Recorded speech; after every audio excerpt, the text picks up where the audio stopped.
I feel like worst case scenario for me is working in a job that I hate for the rest of my life. Feeling stuck, not feeling like I have any type of freedom and feeling like there's no way out. But that's how I got started with my business. That's how I got started with my podcast. I'm already living in worst case scenario. So it doesn't matter what you do, as long as you're doing something, you can get out of that situation. Every little thing that you do is going to help. My name is Sarah Kuhn, and this is the Introvert's Guide to Starting a Business, where we talk about starting your own business through blogging and podcasting and how to do all of this as an introvert. I'll share practical tips on blogging, marketing, selling, and fighting all of the fears that come up along the way. I'll also share with you my personal journey of starting a business as an introvert, learning how to put myself out there, and finding self-love in the process. I'll show you how to create a business and a life that you absolutely love. Hi there. I have been having a massive problem with imposter syndrome lately. I took a couple of weeks off from my podcast, one because my mom was visiting, but the other was because I really just didn't know what to say. I'm kind of in this spot where I'm feeling very down and very lost. I have a plan, I know what I should do, but I'm still stuck. This is what we call imposter syndrome. And I'm sure that if you're not feeling like this right now, you will at some point, unfortunately. So today we're going to talk about imposter syndrome, what it is, and how to get past it. Before we get started, I wanted to tell you about an ebook that I have called 10,000 Followers. It is all about building a massive and authentic audience on Instagram. I did that in less than 6 months, and I know that you can too. So I put all of the details of the exact strategy that I use to grow my Instagram audience into this book, which is well over a $49 value, and it's yours right now for only $7. You can find it at sarahkuhn.co, and there is also a link in the show notes for it as well. I also wanted to tell you about this course that I'm creating that's all about Instagram. This course will include everything that you need to know to build your business with Instagram. Everything from growing your following to creating graphics to converting those followers into customers. Because this is a new course, I'm looking for 10 beta testers who will get the course completely for free. So make sure that you check it out. It's going to be a completely amazing course. There is a link for it in the show notes. Also, one more reminder before we get started, you can watch the video podcast at youtube.com/infjwoman, and you can find all the links for everything that we're talking about at podcast.sarahkuhn.co. So I wanted to start by telling you a little story. This past week, well, it's been a couple of weeks ago now, I had an opportunity to visit Newport, Rhode Island with my mom. I live in Boston, so Newport is just I think it was like an hour and a half drive. And we drove down there because there are these amazing mansions down there. The people who built them called them cottages, but they're really more like mansions. If you're watching the podcast on YouTube, you can see a picture of one of them that we had the opportunity to tour, and it's called The Breakers. It was built by the Vanderbilts, which were a huge family back at the turn of the century. They were involved in shipping and railroads, and so they had a ton of money. And one of the houses that they built is this one. It's oceanfront in Newport, and like I said, it's called The Breakers. It's 125,000 square feet. In today's money, it's worth over $50 million.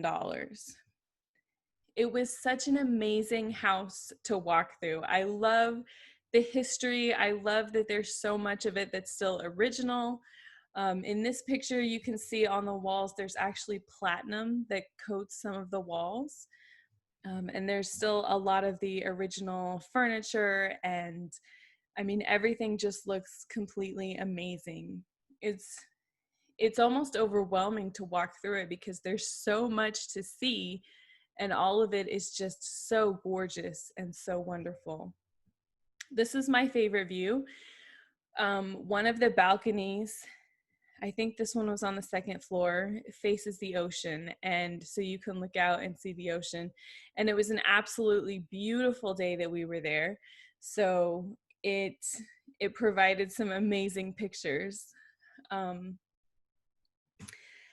the reason that I'm telling you about this house is because while I was walking through this house, I was having this internal struggle.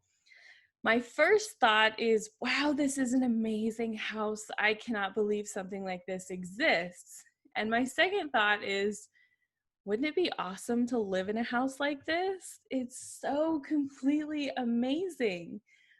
And right behind that thought comes the self-doubt and the torture of, why do you think that you deserve something like this? You could never have a house like this.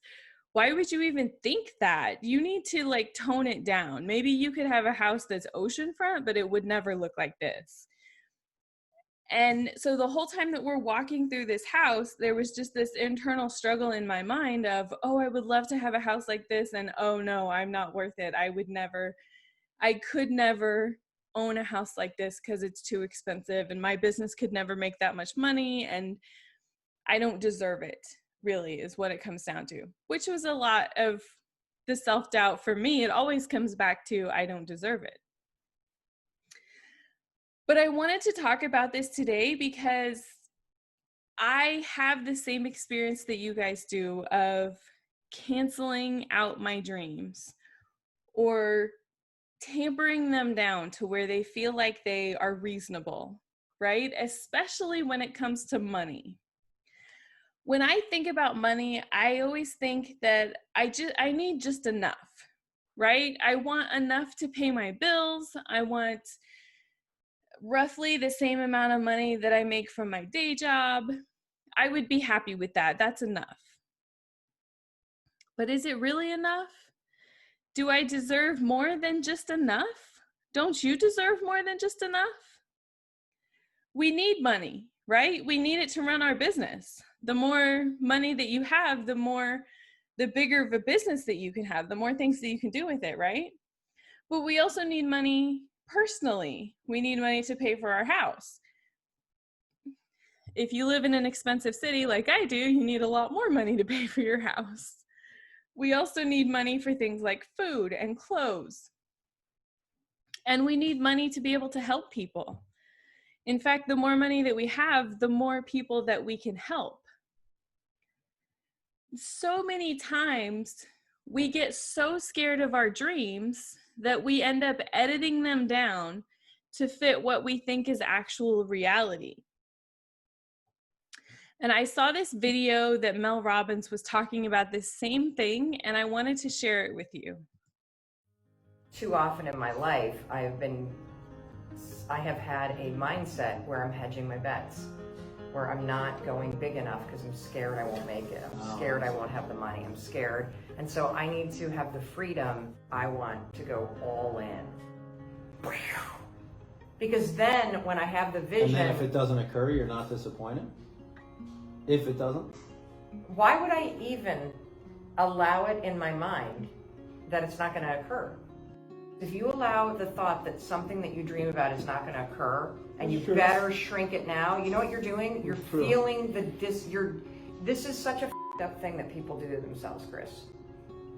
You make yourself shrink your dreams so that you're not disappointed in case it doesn't turn out. And in shrinking your dreams, number one, you're now not even fully invested in this big vision. So you've robbed yourself of that inspiration.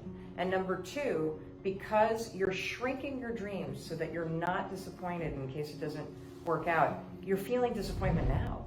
So this strategy you put into place to manage your disappointment that some future thing might not turn out is creating disappointment in your life right now. You guys, I felt so called out when I watched that video. It's so true. I've been creating disappointment for myself because I feel like I don't deserve so many things. And that was exactly what I was feeling when I was going through the breakers. I feel like I don't deserve to live in a house like that. I feel like I don't deserve to have a business that's successful enough to pay for that kind of house. I bet you've been creating disappointment for yourself as well. Maybe not on the same scale that I am, although I hope that you do dream as big as I do, but I'm sure that you're doing it on some level. Not only are we creating disappointment, but some of us are accepting it too. The pity thing, not good. If you want crappy things to stop happening to you, then stop accepting crap and demand something more. I love this video because Christina was one of my favorite characters on Grey's Anatomy, and I'm so sad that she's gone, but she's so right. Like I said, some of us, me included, we don't just create disappointment, but we accept it. We accept it in all different forms. I've had so many bosses in my life who've treated me so terribly. And for a while, I thought that I deserved that kind of treatment. But then I realized I don't deserve that kind of treatment. But I still felt stuck because you have to have a job, right? But you don't have to accept crap. And it's high time for me to demand something more. It's high time for you to demand something more as well. So let's go back to imposter syndrome. Imposter syndrome is a psychological pattern in which an individual doubts their accomplishments or talents and has a persistent internalized fear of being exposed as a fraud. This is something that happens to me all the time. Every single time I sit down to write a blog post, every time I go to record a new podcast episode, especially now because I changed my podcast to where I'm talking about something new about business. And even though I have a lot of experience in business, I still feel like I don't know enough. I still feel like a fraud. It still keeps me stuck sometimes. I keep going back to these questions of, who am I to do this? Like, what if it doesn't work? What if somebody does call me out as a fraud? What if I'm not really an expert? I mean, I have 10 years of experience working in digital marketing. Isn't that enough? I even spend all of my free time learning about all kinds of different things around digital marketing. Everything that I can soak up, I'm constantly learning. And yet I still feel like a fraud. I'm positive that you go through these questions too, because every single one of my clients feels the same way. Every single one of my coaching clients deals with this. This is the place where everybody gets the most stuck of like, who am I? Right? You feel paralyzed by these feelings. But there are some simple things that you can do to get past these feelings. And I wanted to share those with you because, like I said, I've been feeling this a lot in the last couple of weeks. So going through this exercise has helped me as much as I hope that it helps you. So here's what you need to do to get past imposter syndrome. The first thing is to realize that every single person feels this way, right? I sat down and made a list of some of my favorite people who work in this industry or a similar industry, and it helps me to have their names in front of me. Because when you say every person feels this way, it's kind of just like this statement that's like, oh yeah, that doesn't really make any sense, but okay, I guess. But when I sit down and say, you know what? Kathy Heller feels this way. Amy Porterfield feels this way. Evan Carmichael feels this way. Glennon Doyle, Elizabeth Gilbert, all of these people feel this way. These are people who have tens of millions of downloads on their podcasts. They have millions of subscribers on YouTube. They have books that millions of people have read, and they still feel this way.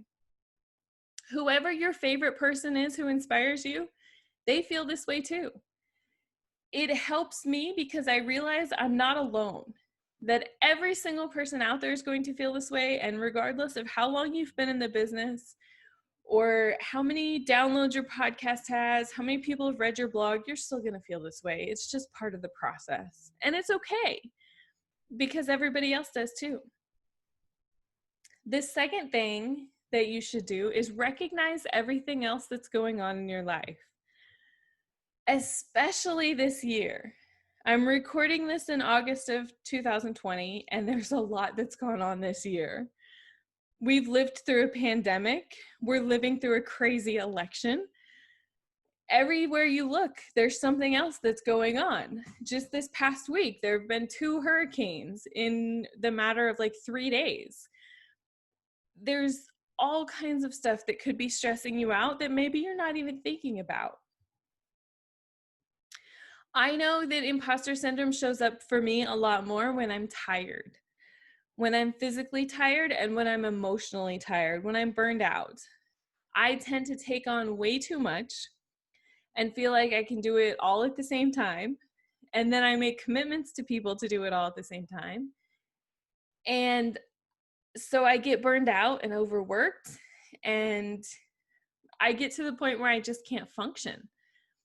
And sometimes I'm stressed out from something else. Maybe it's an argument with a friend, or maybe there's something going on in my family, or maybe I'm just not feeling well myself. All of those things exacerbate that feeling of I'm not enough. I can't do this. In order to combat those feelings and to make sure that you're not getting to that point of exhaustion, it's important for you to take some extra time for yourself. Take some time for self-care. My favorite things to do are to take a bubble bath. I take a bath almost every single day. I just recently moved to a new apartment where I have a bathtub again, and I'm so excited because I lived without a bathtub for about a year, and I don't think I ever want to do that again. I would also suggest going for a long walk. Here in Boston, it's been in the upper 60s and the lower 70s, so it's like perfect.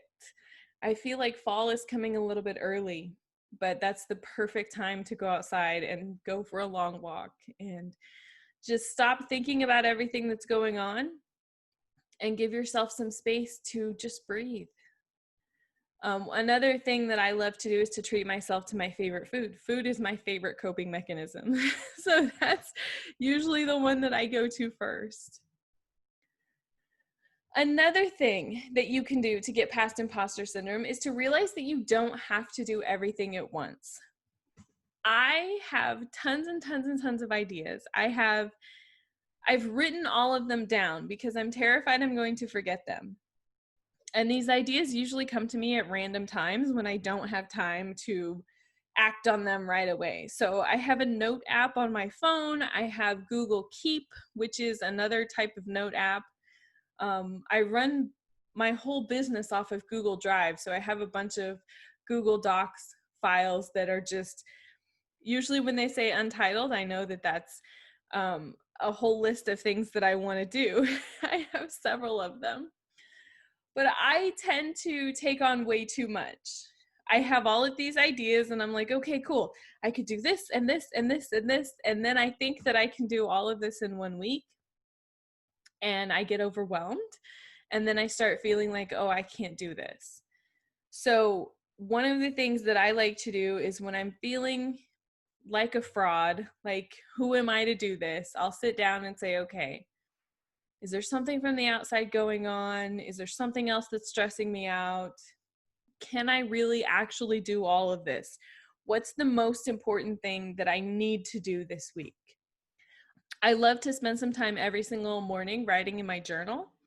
And at the end of my writing, it's just kind of like a brain dump. Like everything that's going on in my head, let me just write it down and get it out of there so I can stop thinking about it. And then at the end of the page, I write down the 3 most important things that I need to get done today. So when I'm having a day where I feel overwhelmed and confused and I'm like, oh, I don't know what to do next, I have so much to do, I'll go back to my journal and say, okay, these were the 3 most important things, so let me start with this. And that keeps me on track and keeps me going in the right direction. The next thing that you can do is believe in your dreams. We touched on this a little bit. A lot of us have really, really big dreams, especially if you're like me and you're dreaming of a $50 million house that just seems so crazy and outrageous and impossible. Especially for me, I come from a family that's very working class, and I've never really had a lot of money in my life. It seems like the more money that I make, the more bills that I have. So I always have the same amount of money to spend, even though I make more money, which isn't very much, right? So dreaming of a $50 million house seems really impossible. But the thing is, if you don't believe that you can achieve that, then you never will. You've killed your dream before you've even started. And that really is worst case scenario, right? Because you're already living in worst case scenario. I feel like worst case scenario for me is working in a job that I hate for the rest of my life. Feeling stuck, not feeling like I have any type of freedom, and feeling like there's no way out. But that's how I got started with my business. That's how I got started with my podcast. I'm already living in worst case scenario. And I bet you are too. You already have a job that you hate. You already have a boss you can't stand. You already don't have enough money. You already feel completely stuck. There is already not enough people reading your blog or watching your videos. You're already in worst case scenario. So it doesn't matter what you do, as long as you're doing something, you can get out of that situation. Every little thing that you do is going to help. Whatever you do can only help. Even if it doesn't work right away, you're still trying, you're still learning, and that's what counts. Every little bit of progress, every little thing that you learn is going to help you. If you don't put yourself out there, you will fail. That's worst case scenario. That's the true worst case scenario. If you don't write that blog post or make that video, no one will have the opportunity to interact with you. No one will see what you're making. You won't be able to help anyone. If you don't write that book or make that course, no one will have the opportunity to buy your products. You don't have a chance to help people or to change their lives if you don't put yourself out there in some kind of way. It really is all about what you believe. If you allow yourself to stay stuck in that mentality of, I'm a fraud, I can't do this, who am I to do this? Who's going to listen to me? Then you will stay in that worst case scenario that you're in. But if you recognize that that's just imposter syndrome, that everybody feels that way, and you don't have to let it stop you, then you can move on to something better and you can say, okay, I may not be Kathy Heller, I may not be Amy Porterfield, but I do know a lot. I know a lot more than some people know, and I can help them. I want to help them. This is my calling. I know it's my calling, and I'm going to put everything that I can into it. I'm not going to stay stuck.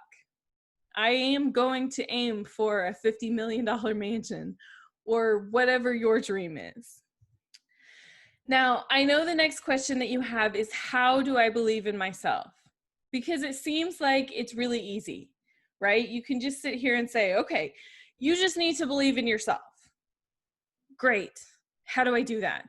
What's the next step? Well, let's talk about that a little bit. The first thing is to start small. If you've never believed in yourself, if you've been around a bunch of people who don't believe in you and they just run you down all the time, then you have to start small. I mean, the first thing I would tell you is to get away from those kind of people, because you don't need that in your life. You have enough of that in your own head. I have enough of that in my own head. And it's a difficult process trying to get rid of all of those people who don't believe in you, but it's important. You have to start small with your goals. Commit to something that you know that you can do, and you'll be able to show yourself that you are capable of believing in yourself. You're capable of carrying on something that you told yourself that you're going to do. Once you have that small little thing, you can keep building. You can do something bigger and a little bit bigger and a little bit bigger, and prove to yourself that you can do the things that you're saying that you can do. Another thing that I like to do is look at what I've done in the past, because there's been a lot of situations in my life where I felt like I'm not going to make it through this, or situations where I've had this really, really big dream or done something that a lot of people said I couldn't do. So I like to look back at those things when I'm feeling, like, I don't know if I can do this. I look back at some of those things and I'm like, you know what? I did that. I can do this. The next thing is that clarity comes with action. You had this big dream, right? If you're like me, you're looking at this $50 million house and you're like, I want that. I don't know what to do. What do I do now? You're not just going to know. A lot of us don't just have these psychic flashes where we'll be like, oh, okay, this is exactly what I need to do. You're probably still going to feel lost and you might still feel like a fraud. But it's important for you to take action. The clarity that you're looking for, it comes with action. We get clues of what to do next at each stage of the process. No one knows how your path will evolve. This is from Kathy Heller in her amazing book that's called Don't Keep Your Day Job. She's absolutely right. If you feel like you don't have any clarity, you're not taking enough action. You need to do something. Even if you are absolutely sure that what you're doing is the exact wrong thing to do, and you don't know what the right thing is to do, then do the wrong thing. Because you will see the right thing. As long as you're taking action, the right thing will come to you. I promise you. The next thing that you need to do is be brave. You are already so much braver than you give yourself credit for. I'm positive of that. But believing in yourself requires you to be brave sometimes. You're going to have to put yourself out there. You're going to have to face people saying things about you. Maybe more than likely they won't say it to your face. They're probably going to send you a message on social media that you're not going to like. I've gotten so many of them. I can't even begin to tell you. But you have to learn how to be brave. That's part of the process. But like I said, I'm positive that you already are. You've come this far, and I'm positive that you can find 3 examples in your life where you've already been incredibly brave. And you can look back at those and say, okay, look, I made it through that. I could do this. The next thing is to measure your success by the effort that you put in, not by your results. This is really, really difficult for me, but it's incredibly important. I like to measure my success by the number of views that my podcast gets, the number of downloads that it gets, the number of people who read my blog, the number of people who follow me on social media. But that's a really bad way to measure your success, because your success should be whether or not you recorded a video, not how many people watched it. Your success should be measured by how many posts you put on social media, not by how many people like them, and the quality of your content, not the comments that are on them. It should be a measure of the effort that you put in. That's how you should say, okay, I've become successful, because there's going to be a lot of times in your business where you put in a lot of effort and you don't see those results. So if you're measuring your success by the results, you're going to get frustrated really, really quickly. There's going to be a lot of times where it takes a lot of effort. And if you're measuring your success by the effort, you're going to feel good about yourself. And that's what you want. That's the habit that you want to create. All right, so I have a couple of resources for you. There is a blog post on my blog called How to Get Past Self-Doubt as an Introvert Entrepreneur. I hope that you go and check it out. You can find a link for it in the show notes. You can also find it at sarahkuhn.co. Also, one more reminder, you can watch the video podcast at youtube.com/infjwoman, and you can find all of the show notes at podcast.sarahkuhn.co. And one more final reminder, if you are interested in growing your Instagram following, I wrote an ebook called 10,000 Followers. It will show you how to attract a massive and authentic audience on Instagram in less than 6 months. I hit 10,000 followers in less than 6 months. And in this book, I'm showing you the exact details and strategy that I used to do that.